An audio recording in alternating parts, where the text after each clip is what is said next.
Hello everyone, this is Kat, and welcome back to My Hero Academia Podfics. This will be the continuation of Swallow the Stars. This will be Part 6, Chapter 6, entitled Homeschooling. Izuku. Aizawa's gentle voice snaps Izuku out of his thoughts, dragging his gaze back toward his guardian and away from the middle distance he'd started staring at while attempting to analyze the quirk of the woman sitting across from them. Her shrew-like mutation is just so cool. This is our stop. Following Aizawa off the train, Izuku tries to keep his head from whipping around every which way. They're not even at UA yet, but his excitement is mixing with his nervousness, and it's making him a little nauseous. But Aizawa's right beside him, dressed in his hero costume with his goggles around his neck.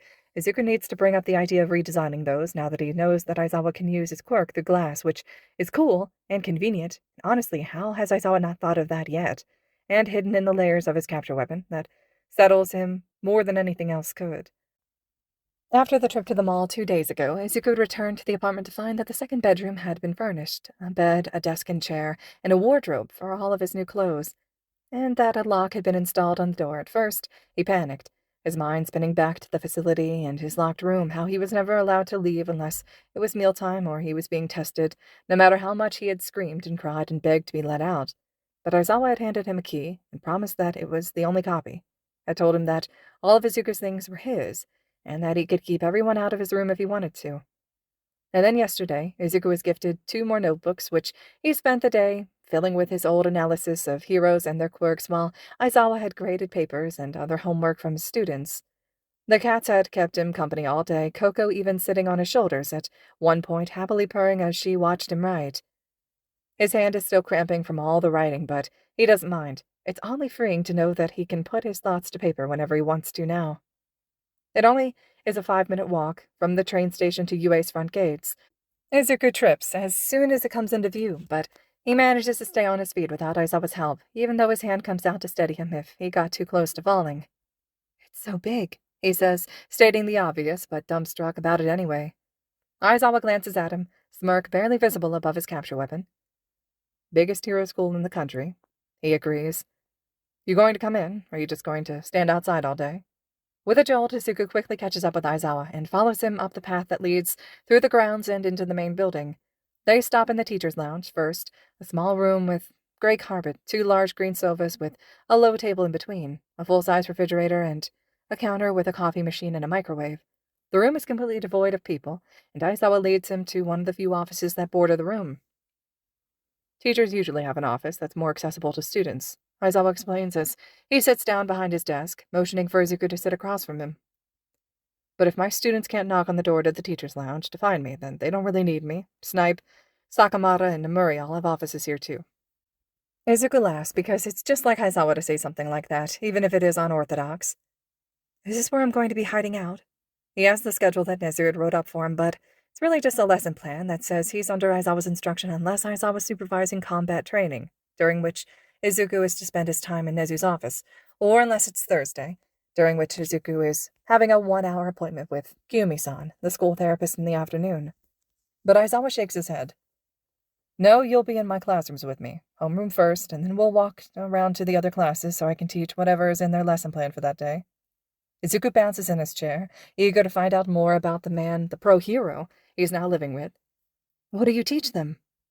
"You'll see," Aizawa says with a glint in his eye that's bordering on mischievous. "We're here right now because I want to go over some things with you before the day starts." "Okay." Izuku wants to learn, wants to be taught. He's always been hungry for knowledge, taking the scraps of teaching whenever it was offered to him. And now it's being offered for the majority of the day, and at a hero school, no less, which is exciting, even if he's not technically learning hero work. He gets to be around hero students, and he gets to overhear some of what they're learning. Aizawa holds a hand up, and Izuku already knows he won't say anything else unless Izuku calms down, so he takes a deep breath and lets it out slowly, steadying himself. When he's no longer vibrating from anticipation, Aizawa continues. "You're going to be sitting at a desk in the front of the room. I'm going to give you worksheets to go through while I teach, and we'll supplement these with lessons once we get home. It's a bit of a backwards way to teach, but has an added bonus of getting you used to failure before being corrected, so I'm not opposed to it if you're willing to try." Izuku nods. He's already used to being a failure. The only thing that he's ever succeeded in is holding in all of Amahake inside of him. But the tests, keeping the other children safe, not killing people, yeah, he's used to failing. And Aizawa's promising to teach him. I don't care. I just want to learn. Good. We'll come here every morning, and I'll let you know when I have combat classes, during which time you'll report to Nezu. Izuku fills in with a sharp nod. And he'll take over watching you until I'm with my next class. Today, I don't have any combat classes to teach, so you'll be with me all day, and I'll show you where Nezu's office is at the end of the day. Aizawa looks down at his desk and rubs his eyes. I'll field any questions that the students have about you, and I know it's going to feel like you're under a magnifying glass sitting at the front of the class, but it's better than shoving you in the back where kids can and definitely would distract you or themselves. Aizawa raises his eyes and looks right at Izuku. But you tell me if you're having any difficulties. I don't lecture much in my classes, so if you need something, let me know. Got it? Got it. Izuku can't help himself. He smiles, excitement spilling over him again. Thank you, Aizawa. Do I have to call you sensei when we're at school? At that, Aizawa actually laughs, as light-hearted and genuine as it is short-lived. No, definitely not. You live with me. Until I'm your teacher, don't call me sensei. Izuku purses his lips. But you are teaching me. Comes out as a question, even though he doesn't mean for it to. Aizawa doesn't say anything, having already given his answer, but his expression is one of bemusement, so Izuku assumes he's not mad. Come on. He pushes away from his desk, gets to his feet, hands slipping into his pockets. Time to go scare some first years. Still grinning, Izuku jumps to his feet and sticks to Aizawa's side like he's glued there. The door for the 1A classroom is huge. All the doors in the school were huge, which makes sense from an accommodation standpoint because some kids have quirks that make them really big, or other kids are just really big in general, but the school has huge doors that are also intimidating because they make Izuku feel absolutely tiny, but Aizawa throws it open like it weighs nothing. All conversation stops immediately as Aizawa steps inside, and Izuku only hesitates for a second before he follows and works to slide the door closed behind them. It's not that heavy, but he's also not all that strong, so it takes a bit of effort on his part before it finally closes. Before you ask any questions, Aizawa says, his tone settled firmly on the usual line of apathy and boredom. This is Izuku. He's going to be sitting in on your homeroom and any classes that you have with me outside of combat courses for the rest of the year. You may not talk to him during lessons. Consider this distraction training. Yes, he is a middle schooler. Yes, he's doing schoolwork. No, this is not a test for you of any kind. No, you may not ask me anything about him. One kid raises their hand, and Aizawa sighs even as he guides Izuku to the desk set up for him alongside the windows at the front of the room. What, Miata? Hi, Izuku-kun. It's nice to meet you. Furiously blushing, Izuku gives a small wave and stammers out a hello, to which many of the students coo, and they make comments about how cute he is. Izuku's never felt more like he wants to melt into the floor, but instead he takes a seat at the desk and looks up at Aizawa. Looking severely put upon, Aizawa drops a stack of papers onto Izuku's desk. Work through those. Remember what we talked about. Izuku nods and takes the pencil that Aizawa holds out to him. Squaring his shoulders, Izuku gets to work. One day later, on Thursday afternoon, Aizawa drops Izuku off at Kiyumi-san's office with the promise to pick him up later, then disappears off to his next class. Alone, and suddenly filled with anxiety, Izuku knocks on the door in front of him, just as large as all the other doors in UA, and presses his fingertips into the pad of his thumb, one at a time, over and over, the way Aizawa had showed him. Come in! Izuku pulls the door open and steps over the threshold, giving a short bow as soon as the doors close behind him. When he straightens, it's to find a very pretty lady getting up from a chair to approach him, hand out like she's looking for a handshake. You must be Izuku. She pauses when Izuku shies away from her, pulling his shoulders up and continuing to press his fingertips together. Kiyumi-san looks down at her outstretched hand for just a second before she drops it and smiles at him. My apologies, Izuku. It's okay if you don't want to shake hands. I just don't really like to be touched, Izuku says, looking up at her and then away. She's younger than he thought she would be. Long blue hair, soft brown eyes, and a hint of an arm tattoo peeking out from under the sleeve of her blouse. Kiyumi-san folds her hands and clasps them together. I won't do anything that you don't want to, and that includes talking about things. Would you like to come sit down? Are you thirsty? I can make tea, or else I have some bottled water or juice. She retreats further into the office, giving Izuku room to breathe. He thinks it's weird that she asks him if he wants to sit, like there's an option other than doing so. Do other students just stand the whole time? But he still appreciates it. That it's an offer, not an order or an expectation. He moves into the office after her. She was sinking into a plush rug that's spread out underneath a sofa and two chairs. He sits down in the chair across from hers and twists his hands together in his lap. No thank you, I'm all right. Okay, Kiyumi-san smiles at him. Let me know if you change your mind, all right? Izuku nods his understanding. Now, Kiyumi-san crosses her legs at the knee and folds her hands on top. Have you been to therapy before? When Izuku shakes his head, she gives him a reassuring smile. All right, that's okay. Let me just explain a little about how this works then. This is a safe space for you. Anything you tell me, I won't tell anyone else unless it's something that directly endangers you or another person. I promise. Not even Nezu gets to know what we talk about. That's comforting. Izuku isn't sure that he even wants to talk about what had happened to him, but he definitely doesn't want anyone except maybe Aizawa to find out, and even that's a strong maybe. Izuku notices quite a lot, and he's seen the pained expression Aizawa makes whenever Izuku talks about the facility, when he alludes to what was done to him there. He doesn't want to make Aizawa worry about him, any more than he already does. Kiyumi-san continues. A lot of people think that therapy is a question and answer format, where I ask you a bunch of questions and you answer them, but I like to think of it more like a conversation. You tell me whatever you want to tell me, and I'm here to listen and talk to you. It doesn't have to be anything scary, though I hope that I can earn your trust enough that you'll tell me about those types of things too. Over and over, Izuku presses his fingertips to his thumb. Kiyumi-san doesn't make him nervous, not really, but he does have a distinct feeling that he's being studied right now. And without Aizawa comforting him with his presence, he feels rather alone. What should I talk about then? He doesn't want to talk about the facility, not yet. He has nightmares still, and maybe talking about them would help.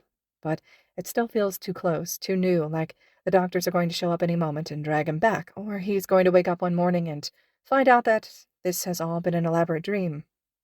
Why don't you tell me about something nice that happened to you today? Something you enjoyed.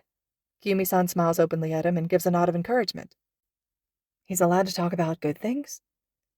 Coco woke me up this morning by licking my face. Izuku smiles at the memory, the novel feeling of waking up to a rough tongue scraping across his cheek and nose. She's one of Aizawa's cats. She's very bossy and likes routine, but she keeps Leo from being too much of a menace. Is Leo another cat? Kiyumi-san asks, smiling along with him. Yeah, he's really big, and he squeaks instead of meowing. He sleeps in my bed at night, and Coco sleeps with Aizawa. I wonder if Coco told him to sleep with me. I wouldn't be surprised if she has a quirk. Some of the older kids well, they said that's possible for animals to develop quirks. Izuku pulls his legs up, wrapping his arms around his shins and resting his cheek on his knees. Sitting prim and proper feels weird when he's smiling about Aizawa's cats with Kiyumi-san sitting casually across from him. I had never met a cat before Aizawa brought me home. There's a lot of things that I'd never done before Aizawa brought me home. They sound really great. What other good things have you had happen to you recently? Kiyumi-san prompts, and her voice is so gentle that Izuku can't help but start to relax. He ends up spending the whole hour talking about all the great things that have happened since Aizawa found him. Having a comfortable place to sleep, being talked through panic attacks instead of sedated out of them, Aizawa patiently trying to teach him how to cook, Izashi making him laugh, being able to learn and come to UA, going to the mall for the first time ever and actually enjoying himself, there despite the stress of so many people. Kiyumi-san nods along with him, offering commentary like, that sounds really nice, and Aizawa-san is very attentive, and do you have panic attacks often? She doesn't stop him when he accidentally ends up rambling, either, which is nice. He doesn't think that Aizawa would. He hasn't yet, but the doctors didn't like it when Izuku talked for too long about things that didn't always connect. When the session comes to an end, Kiyumi-san stands up to walk him to the door, which is nice of her even if it's only a couple of meters away from Izuku's chair. I'll see you at the same time next week, Izuku, she says, friendly smile still in place. Okay, Kiyumi-san. Izuku's practically beaming.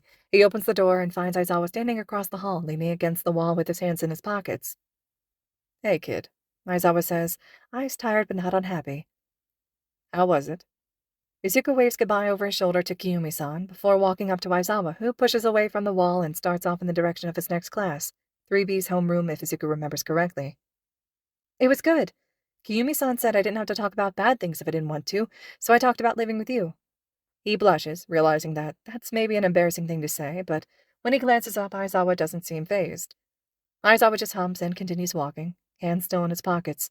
Izuku's attempted to reach out and grab onto his costume sleeve or try to pull his hand out to hold that, but he doesn't really need to. He's grounded already, fresh out of a nice conversation with Kiyumi-san and walking next to Aizawa. Tonight, after we go over your lessons from today, Aizawa says as they turn a corner, I was thinking about having you work a little with your quirk. You up for that? Izuku doesn't answer right away. His first instinct is to say no. No, he's not up for that at all. He's only had one good interaction with Amahaki, one interaction that didn't result in something breaking or someone dying or pain inflicted by other people, and he's really not looking forward to something bad happening.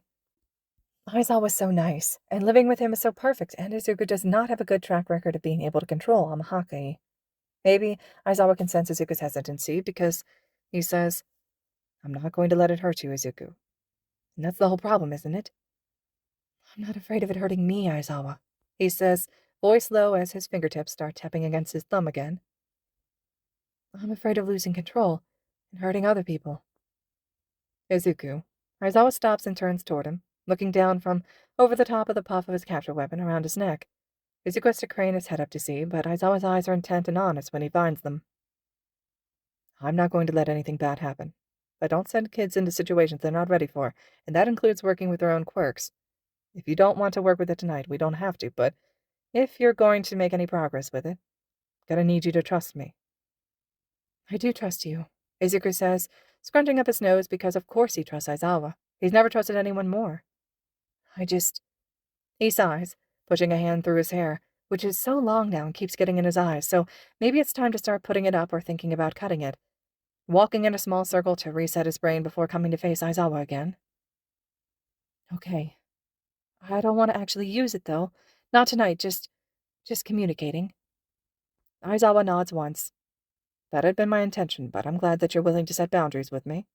He tips his head to the side and starts walking again, a clear indication that they're going to be late if they don't get moving. "Come on. We're reviewing the recordings of the third year's combat runs from yesterday. I want you to watch and take notes." Izuku immediately brightens up at that, and all but skips after Aizawa, hesitancy at using his quirk long forgotten. All right, everyone. This concludes Chapter 6 of Swallow the Stars. Chapter 7 will be next. I hope you all are still enjoying, and as always, thank you so much for listening.